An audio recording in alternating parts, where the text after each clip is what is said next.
जय श्री कृष्ण। राधे कृष्ण। ओम नमो भगवते वासुदेव।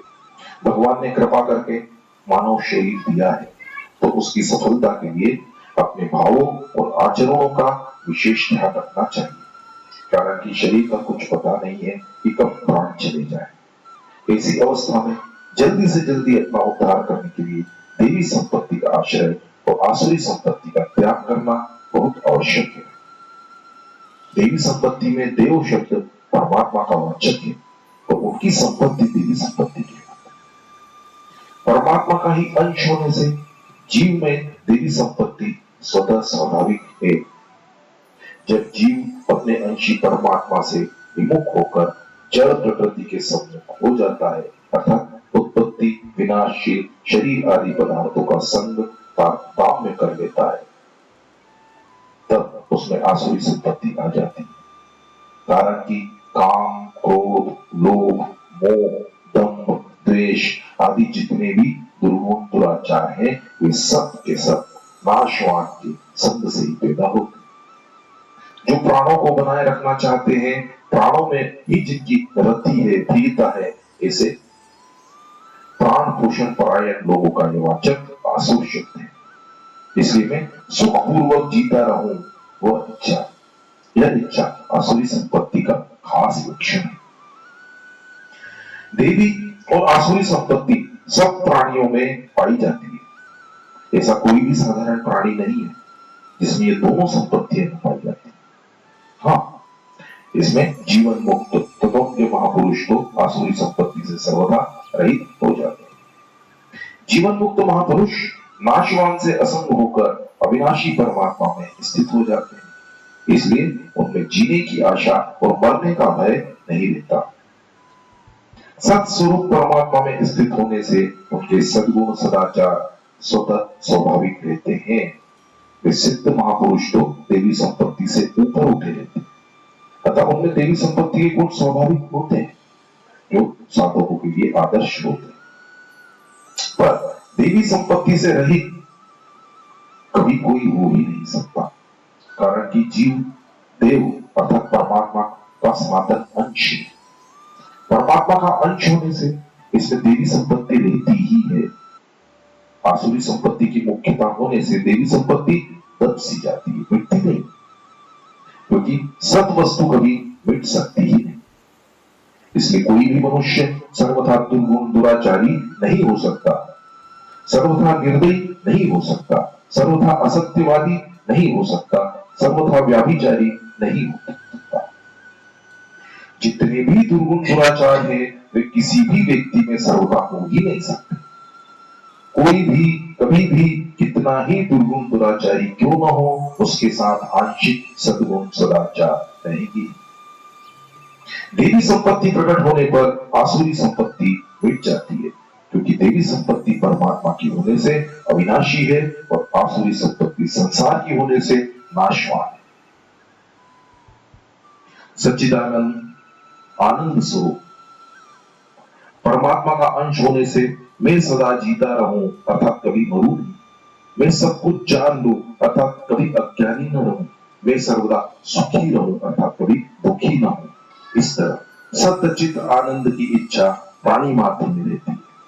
पर उससे गलती होती है कि मैं रहूं तो शरीर सहित रहूं, मैं जानकार बनूं तो बुद्धि को लेकर जानकार बनूं, मैं सुख लूं तो इंद्रियों और शरीर को लेकर सुख। इस तरह इन इच्छाओं को नाशवान संसार से ही पूरी करना चाहता है। इस प्रकार प्राणों का मोह होने से आसुरी संपत्ति रहती है। देह अभिमान में मैं सुखपूर्वक जीता रहूं, इस प्रकार प्राणों का मोह रहता है। इसलिए देह अभिमान से आसुरी संपत्ति पैदा होती है। इसमें एक मार्मिक बात है कि प्राणी में नित्य निरंतर रहने की इच्छा होती है तो यह नित्य निरंतर रह सकता है और मैं मरूं नहीं ये इच्छा होती है तो यह मरता नहीं। जीता रहना अच्छा लगता है तो जीते रहना इसका स्वाभाविक है। वो मरने से भय लगता है तो मरना इसका स्वाभाविक नहीं है। ऐसे ही अज्ञान बुरा लगता है तो अज्ञान इनका साथी नहीं है। दुख बुरा लगता है तो दुख इसका साथी नहीं है। इससे सिद्ध होता है कि इसका स्वरूप सत्य है, असत इसका स्वरूप नहीं है। सत्य स्वरूप होकर भी यह असत को क्यों चाहता है? कारण कि इसने नष्ट होने वाले असत शरीर आदि को मैं तथा मेरा मान दिया है और उनमें आसक्त हो गया। तात्पर्य यह है कि असत को स्वीकार करने से स्वयं सत्य होते हुए भी सत्य की इच्छा होती है। जड़ को स्वीकार करने से स्वयं ज्ञान स्वरूप होते हुए भी ज्ञान की इच्छा होती है। दुख रूप संसार को स्वीकार करने से स्वयं सुख स्वरूप होते हुए भी सुख की इच्छा होती है, पर उसकी पूर्ति भी असत जड़ दुख रूप संसार के द्वारा ही करना चाहता है। तदाम्य के कारण यह शरीर को ही रखना चाहता है, बुद्धि से ही ज्ञानी बनना चाहता है, शरीर से ही श्रेष्ठ और सुखी बनना चाहता है, अपने नाम और रूप को ही स्थायी रखना चाहता है। अपने नाम को तो मरने के बाद भी स्थायी रखना चाहता है। इस प्रकार असत के संग से आसुरी संपत्ति आती है। ऐसे ही असत के संग का त्याग करने से आसुरी संपत्ति नष्ट हो जाती है और देवी संपत्ति प्रकट हो जाती है। जब सत्संग, स्वाध्याय आदि के द्वारा मनुष्य में परमात्मा प्राप्ति करने का विचार होता है, तब वह इसके लिए देवी संपत्ति के गुणों को धारण करना चाहता है। देवी संपत्ति को कर्तव्य रूप से उपार्जित करता है कि मुझे यह सत्य बोलना है, मुझे अहिंसक बनना है, मुझे दयालु बनना है आदि। इस प्रकार जितने भी देवी संपत्ति के गुण हैं, उन गुणों को वह अपने बल से कमाना चाहता है, उपार्जित करना चाहता है। ये सिद्धांत है कि कर्तव्य रूप से प्राप्त की हुई और अपने बल पुरुषार्थ से उपार्जित की हुई चीज स्वाभाविक नहीं होती, प्रत्युत कृत्रिम होती। इसके अलावा अपने पुरुषार्थ से उपार्जित मानने के कारण अभिमान आ जाता है कि मैं बड़ा सत्यभाषी हूं, मैं बड़ा अच्छा आदमी हूं आदि। जितने भी दुर्गुण दुराचार हैं, सबकी सब अभिमान की छाया में रहते हैं और अभिमान से ही पुष्ट होते हैं। इसलिए अपने उद्योग से, परिश्रम से किया हुआ जितना भी साधन होता है, उस साधन में अहंकार जो करते रहता है और अहंकार में आसुरी संपत्ति रहती है। अतः जब तक वह देवी संपत्ति के लिए उद्योग परिश्रम करता रहता है, तब तक आसुरी संपत्ति छूटती है। अंत में वह हार मान लेता है अथवा उसका उत्साह कम हो जाता है, उसका प्रयत्न मंदा हो जाता है और मान लेता है कि यह मेरे वश की बात नहीं। साधक की ऐसी दशा क्यों? कारण कि उसने अभी तक यह जाना नहीं कि आसुरी संपत्ति मेरे में आई कैसे। आसुरी संपत्ति का कारण है नाशवान का संग। इसका संग जब तक रहेगा तब तक आसुरी संपत्ति रहेगी। वह नाशवान के संग को नहीं छोड़ता तो आसुरी संपत्ति उसे नहीं छोड़ती, अर्थात आसुरी संपत्ति से वह सर्वथा रहित नहीं हो सकता।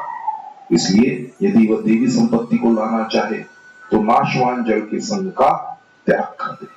नाशवान के संग का त्याग करने पर देवी संपत्ति स्वतः प्रकट होगी, क्योंकि परमात्मा का अंश होने से परमात्मा की संपत्ति उसमें स्वतः सिद्ध है। कर्तव्य रूप से उपार्जित नहीं करनी है, कमानी नहीं, परिश्रम नहीं करना।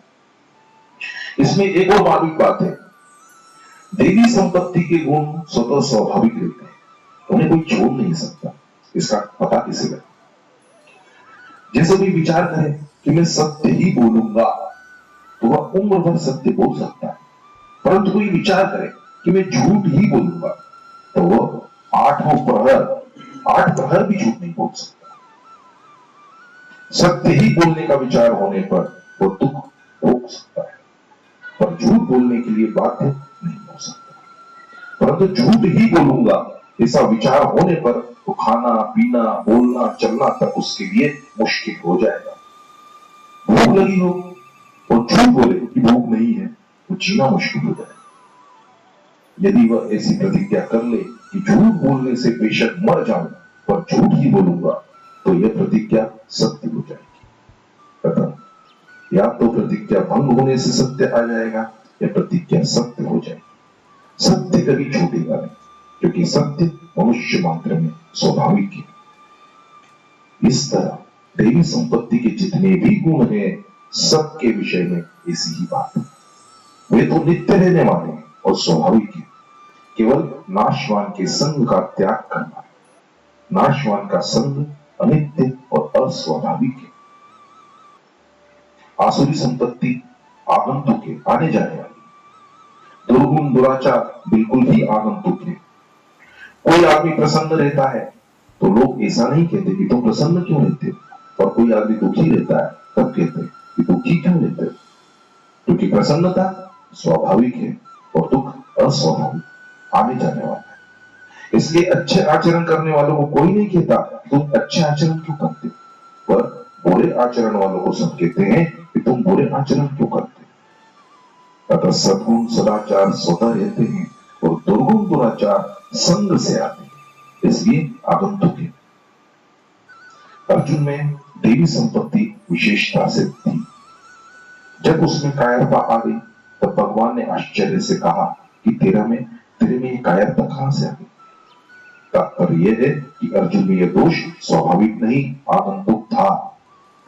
पहले उनमें दोष नहीं था। अर्जुन आगे कहते हैं कि जिससे मेरा निश्चित कल्याण हो ऐसी बात कहिए। युद्ध के प्रसंग में भी अर्जुन में मेरा कल्याण हो जाए यह इच्छा है, तो इससे प्रतीत होता है कि अर्जुन के स्वभाव में पहले से ही देवी संपत्ति थी। नहीं तो उर्वशी जैसी अप्सरा को एकदम ठुकरा देना कोई मामूली आदमी की बात नहीं थी। वे अर्जुन विचार करते हैं कि मेरे को देवी संपत्ति प्राप्त है कि नहीं, मैं उसका अधिकारी हूं कि नहीं। अतः उसे आश्वासन देते हुए भगवान कहते हैं कि शोक मत कर, तू देवी संपत्ति को प्राप्त है।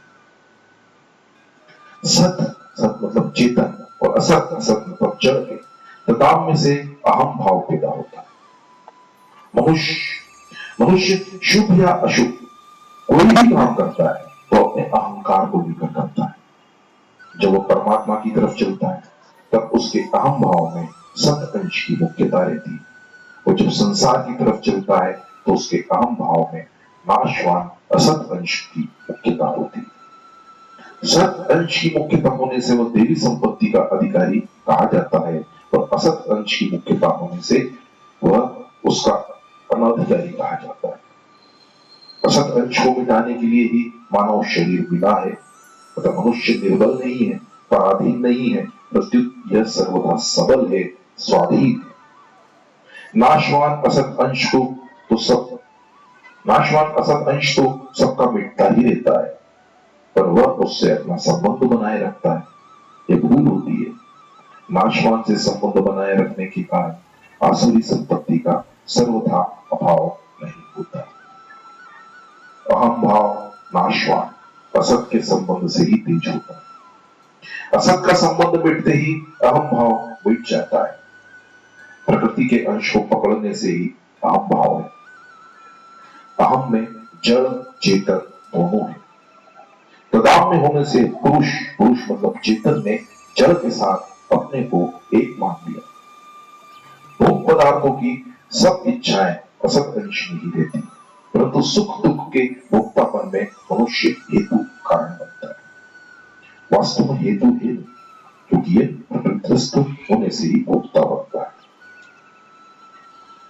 अतः सुख दुख रूप जो विकार होता है वह मुख्यता से जड़ अंश में होता है, परंतु तदाम में होने से उसका परिणाम ज्ञाता चेतन पर होता है कि मैं सुखी हूं, मैं दुखी हूं। जैसे विवाह होने पर स्त्री की जो आवश्यकता होती है वह अपनी आवश्यकता कहलाती है। पुरुष जो गहने आदि खरीदता है वह स्त्री के संबंध से ही स्त्री के लिए खरीदता है, नहीं तो उसे अपने लिए गहने आदि की आवश्यकता नहीं होती। ऐसे ही जड़ अंश के संबंध में ही चेतन में जड़ की इच्छा और जड़ का भोग होता है। जड़ का भोग जड़ अंश में ही होता है, पर जड़ से तदाम में होने से भोग का परिणाम केवल जड़ में नहीं हो सकता, अर्थात सुख दुख का भोक्ता केवल जड़ अंश नहीं बन सकता। परिणाम का ज्ञाता चेतन ही भोक्ता बनता है। जितनी क्रियाएं होती है सब प्रकृति में ही होती है, पर तदाम्य के कारण चेतन उन्हें अपने में मान लेता है कि मैं करता हूं। तदाम्य में चेतन मतलब परमात्मा की इच्छा में चेतन की मुख्यता और जड़ संसार की इच्छा में जड़ की मुख्यता रहती है। जब चेतन की मुख्यता रहती है तब देवी संपत्ति आती है, और जब जड़ की मुख्यता रहती है तब आसुरी संपत्ति आती है। जड़ से तनाव में रहने पर भी सत्य, चित्त और आनंद की इच्छा चेतन में ही रहती है। संसार की ऐसी कोई इच्छा नहीं है जो इन तीन सदा रहना, सब कुछ जानना और सदा सुखी रहना इच्छाओं में सम्मिलित न हो। इसलिए गलती होती है कि इन इच्छाओं की पूर्ति संसार के द्वारा करना चाहता है, जो कि जड़ है। जड़ को और आसुरी संपत्ति को स्वयं चेतन ने स्वीकार किया है। जड़ में ताकत नहीं है कि वह स्वयं के साथ स्थिर रह जाए। जड़ में तो हरदम परिवर्तन होता रहता है। चेतन उसको न पकड़े तो वह अपने आप छूट जाएगा, कारण कि चेतन में कभी विकार नहीं होता, वह सदा जो का त्यों रहता है। पर असत प्रकृति नित्य निरंतर हरदम बदलती रहती है, वह कभी एक रूप रह ही नहीं सकती। चेतन ने प्रकृति के साथ संबंध स्वीकार कर लिया है।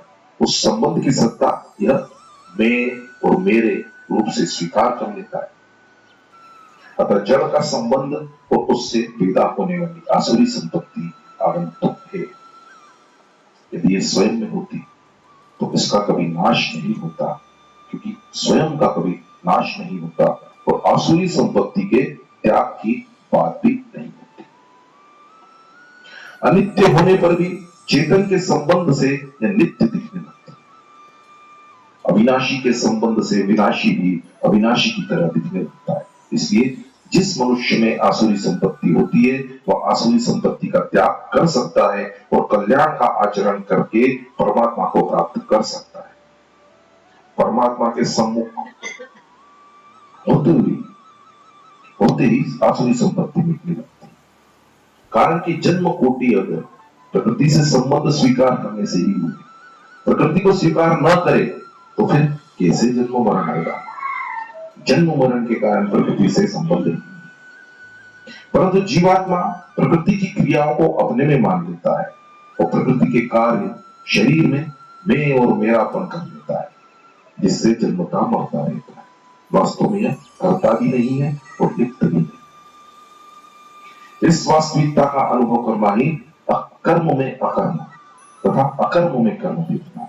इन दोनों बातों का अभिप्राय यह है कि कर्म करते हुए भी यह सर्वथा निर्लिप्त तथा अकर्ता है, और निर्लिप्त तथा अकर्ता रहते हुए भी ये कर्म करता है। अर्थात कर्म करते समय और कर्म न करते समय यह आत्मा नित्य निरंतर निर्लिप्त तथा अकर्ता रहता है। इस वास्तविकता का अनुभव करने वाला ही मनुष्यों में बुद्धिमान है। जिसमें कर्तापन का भाव नहीं है और जिसकी बुद्धि में लिप्तता नहीं है, अर्थात कोई भी कामना नहीं है, वह यदि सब प्राणियों को मार दे तो भी पाप नहीं लगता।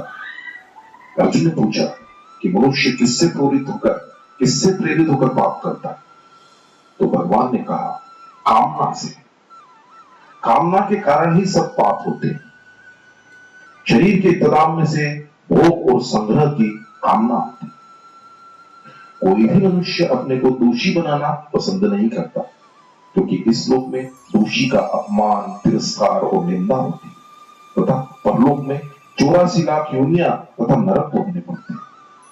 परंतु मनुष्य नाशवान जड़ के संग से पैदा हुई कामना के वशीभूत होकर न करने लायक शास्त्र निषिद्ध क्रिया कर बैठता है। अतः उस क्रिया का परिणाम करता मनुष्य की रुचि के मैं निर्दोष हूं इसके अनुसार नहीं होता। वो कर्ता अपनी रुचि के विरुद्ध दोषी तथा पापी बन जाता है। अतः जड़ का संग महत्व ही संपूर्ण पापों का, आसुरी संपत्ति का कारण है। जड़ का संग ना हो तो देवी संपत्ति स्वतः सिद्ध है। अर्जुन साधक मात्र के प्रतिनिधि है, इसलिए अर्जुन के निमित्त से भगवान साधक मात्र को आश्वासन देते हैं, चिंता मत करो। अपने में आसुरी संपत्ति दिख जाए तो घबराओ मत, क्योंकि तुम्हारे में देवी संपत्ति स्वतः स्वाभाविक विद्यमान है। तात्पर्य यह हुआ कि साधक को पारमार्थिक उन्नति से कभी निराश नहीं होना चाहिए, क्योंकि परमात्मा का ही अंश होने से मनुष्य मात्र में परमात्मा की संपत्ति, देवी संपत्ति रहती है। परमात्मा का ही उपदेश होने से देवी संपत्ति स्वतः प्रकट हो जाती है। परमात्मा का अंश होने के नाते साधक को परमात्मा प्राप्ति से कभी निराश नहीं होना चाहिए, क्योंकि परमात्मा ने कृपा करके मनुष्य शरीर अपनी प्राप्ति के लिए ही दिया है। इसलिए परमात्मा का संकल्प तो हमारे कल्याण का ही है। यदि हम अपना अलग कोई संकल्प न रखें, प्रत्येक परमात्मा के संकल्प में ही अपना संकल्प बिगा दें, तो फिर उनकी कृपा से स्वतः कल्याण हो ही जाएगा। विशिष्ट भाव ये जीव के एक ओर भगवान है और एक ओर संसार है।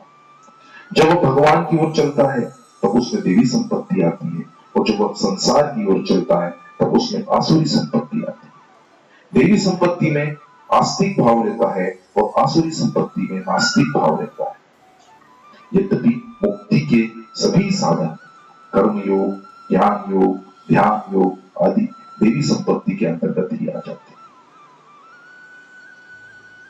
तथापि देवी संपत्ति में मुख्यता भक्ति की ही है। इसलिए भगवान ने भक्ति के प्रकरण में कहा, हे प्रधानंदन, देवी प्रकृति के आश्रित अनन्य भाव, अनन्य मन वाले महात्मा लोग मुझे संपूर्ण प्राणियों का आदि और अविनाशी समझकर मेरा भजन करते हैं। आगे भी भगवान ने कहा है, भक्ति के अंतर्गत मुक्ति के सभी साधन आ जाते हैं। जिनको अपने प्राणों से प्यारा होता है वे प्राण पोषण परायण मनुष्य आसुरी संपत्ति वाले होते हैं, परंतु जो भगवान को अपने प्राणों से भी बढ़कर प्यारा मानते हैं वे देवी संपत्ति वाले होते हैं। दूसरों के सुख के लिए कर्म करना अथवा दूसरों का सुख चाहना चेतनता है, और अपने सुख के लिए कर्म करना अथवा अपना सुख चाहना जड़ता है। भजन ध्यान भी अपने सुख के लिए, शारीरिक आराम के लिए, मान आदर के लिए करना जड़ता है। चेतनता की मुख्यता से देवी संपत्ति आती है और जड़ता की मुख्यता से आसुरी संपत्ति आती है। मूल दोष एक ही है जिससे आसुरी संपत्ति पैदा होती है, और मूल गुण भी एक ही है जिससे संपूर्ण देवी संपत्ति प्रकट होती है। मूल दोष है शरीर तथा संसार की सत्ता और महत्ता स्वीकार करके उससे संबंध जोड़ना। मूल गुण है भगवान की सत्ता और महत्ता स्वीकार करके उनसे संबंध जोड़ना। यह मूल दोष और मूल गुण ही स्थान भेद से अनेक रूपों में दिखता है। जब तक गुणों के साथ अवगुण रहते हैं तभी तक गुणों की महत्ता दिखती है और उनका अभिमान होता है। कोई भी अवगुण न रहे तो अभिमान नहीं होता। अभिमान आसुरी संपत्ति का मूल है। अभिमान के कारण मनुष्य को दूसरों की अपेक्षा अपने में विशेषता दिखती है, यह आसुरी संपत्ति है। अभिमान होने के कारण देवी संपत्ति भी आसुरी संपत्ति की वृद्धि करने वाली बन जाती है। जब गुणों के साथ अवगुण नहीं रहते तब गुणों की महत्ता नहीं दिखती और उनका अभिमान नहीं होता। गुणों की महत्ता न दिखने से साधक की दृष्टि अपने गुणों की तरफ नहीं जाती, इससे वह घबरा जाता है। एक बार एक साधु बड़े व्याकुल होकर बोले कि गीता में मेरी श्रद्धा नहीं है, मेरी क्या दशा होगी, क्योंकि भगवान ने कहा है। मैंने कहा कि श्रद्धा न करने वाला का नाश हो जाता है। ये बात लिखी किसने? वे बोले गीता में। मैंने कहा कि गीता में लिखी बात से आपको घबराहट हुई तो यह गीता पर श्रद्धा नहीं तो क्या है? ये बात सुनते ही वे प्रसन्न हो गए। अपने गुरु की तरफ दृष्टि न जाने से ही अर्जुन घबरा जाते हैं कि मेरे में देवी संपत्ति है या नहीं। ऐसी दशा से उनकी चिंता को दूर करने के लिए भगवान कहते हैं, जय श्री कृष्ण, राधे कृष्ण, ओम नमो भगवते